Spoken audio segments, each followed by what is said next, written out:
6h42, Alexandre Lemaire. Dans 5 minutes, la revue de presse d'Olivier Delagarde. D'abord, c'est mercredi, la signature Europe 1, Édouard Tétrault. Bonjour Édouard. Bonjour Alexandre, bonjour Marion, bonjour Fanny. Votre contre-proposition sur Europe 1 est dans le JD News qui consacre cette semaine un numéro spécial aux finances publiques. Est-ce que vous nous proposez quelque chose dans ce domaine qui n'a pas été mis sur la table, Édouard? Parce que c'est vrai qu'on a à peu près tout vu et tout entendu. Oui Alexandre, alors je crois proposer cette semaine quelque chose d'inédit, le gel de tous les recrutements dans la fonction publique, tous, à l'exception de la police, la gendarmerie et les armées bien sûr, tant que nous n'aurons pas exécuté un budget à l'équilibre. Je dis bien exécuté, pas seulement voté. Est-ce que c'est bien sérieux? C'est la situation actuelle qui n'est pas sérieuse, Alexandre. Regardez, messieurs Bayrou, Lombard et associés crient au loup.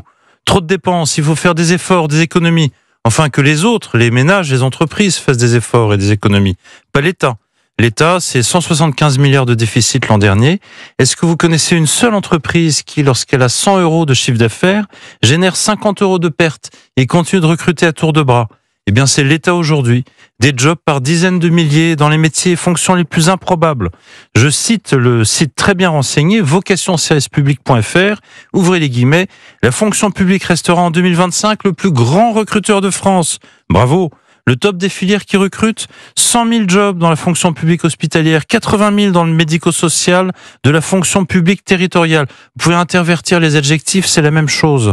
C'est la fête à tous les étages, des jobs à la pelle et des dépenses garanties pour un demi-siècle, le fonctionnaire étant inamovible.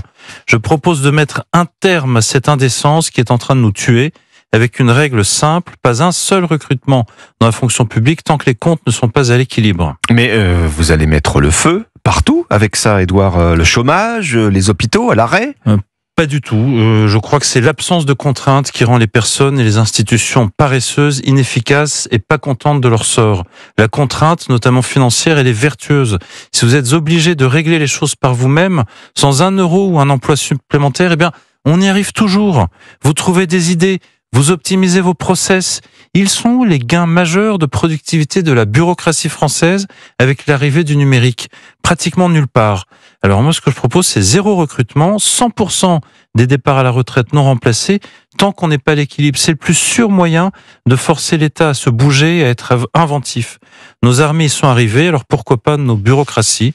Moi, je propose à l'État, éternel donneur de leçons, de nous montrer ce qu'il sait faire en termes de management et on relèvera les copies en 2027. Édouard Tétrault, votre contre-proposition dans le magazine JD News à la une de ce numéro spécial Finances publiques cette semaine, la France au bord du gouffre.